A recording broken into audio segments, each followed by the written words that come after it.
A single Cuban cigar can cost more than a luxury dinner or even a plane ticket, but why? Is it just hype, or is there something truly special hidden inside these tightly rolled leaves? Today, we're uncovering the real reasons why Cuban cigars are some of the most expensive in the world, from history and politics to craftsmanship and scarcity. It all starts with the land. Cuba has something no other country can perfectly copy: the soil of Vuelta a Bayo. This region in western Cuba has a rare combination of rich red soil, ideal humidity, consistent rainfall, and a perfect temperature balance. Tobacco grown here develops flavors that experts describe as earthy, complex, spicy, and incredibly smooth. It's a bit like wine. You can take the same grape variety and plant it somewhere else, but it will never taste exactly the same. The French call this terroir, and in the cigar world, it's just as important. Even when Cuban tobacco seeds are planted in other countries, they never produce the same unique flavor profile. The land itself is a key ingredient, and it's an ingredient that can't be exported or replicated. This unique geographical advantage is the foundation of the entire Cuban cigar mystique. But the land is only half the story. Cuban cigar making isn't just farming, it's a heritage. The techniques used today have been passed down for hundreds of years, often within the same families. Every single premium Cuban cigar is hand-rolled by highly trained workers known as torcedores. Becoming a master torcedor isn't something that happens overnight.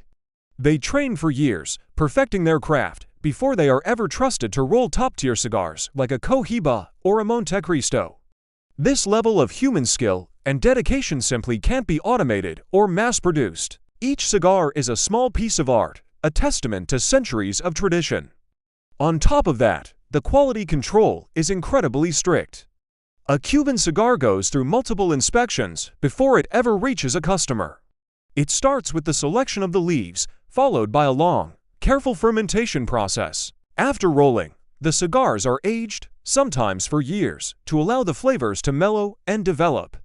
Finally, there's a last quality check to ensure every detail is perfect. Only a small percentage of the initial tobacco harvest actually makes it into the premium cigar lines.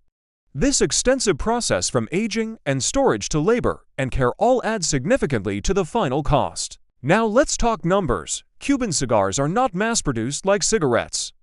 Production is naturally limited by the amount of suitable farmland, the number of skilled torcedores, and strict government regulations that prioritize quality over quantity. At the same time, the demand for these cigars is global. Collectors and enthusiasts from Europe, Asia, and all over the world are willing to pay a premium for the real deal. It's a classic case of economics. When you have high demand and a very limited supply, prices are naturally going to be high. And then there's the US embargo. For decades, Cuban cigars were illegal to import into the United States, which was, and still is, one of the largest cigar markets in the world. Ironically, this ban didn't kill the demand. Instead, it made Cuban cigars even more legendary. They became a symbol of luxury, rebellion, and exclusivity of forbidden fruit. Even though restrictions have loosened over time, that mystique still drives demand and inflates the price, even in markets where they are perfectly legal to buy. Finally, you have the power of branding and prestige. Cuban cigars aren't just about tobacco, they're a status symbol. Iconic brands like Cohiba, Montecristo, and Romeo y Julieta have been associated with presidents, celebrities, and world leaders for generations. When you buy a premium Cuban cigar, you're not just paying for the smoke. You're buying into a story, a history, and an identity. It's an experience that represents a certain level of success and taste. So, why are Cuban cigars so expensive? It's a perfect storm of rare land, centuries-old craftsmanship, limited supply, a unique political history, and global prestige. Whether you smoke them or not, you have to admit they are one of the most fascinating luxury products on earth. If you enjoyed this breakdown, hit that like button, subscribe for more, and let me know in the comments what topic you'd like to see covered next. Thanks for watching.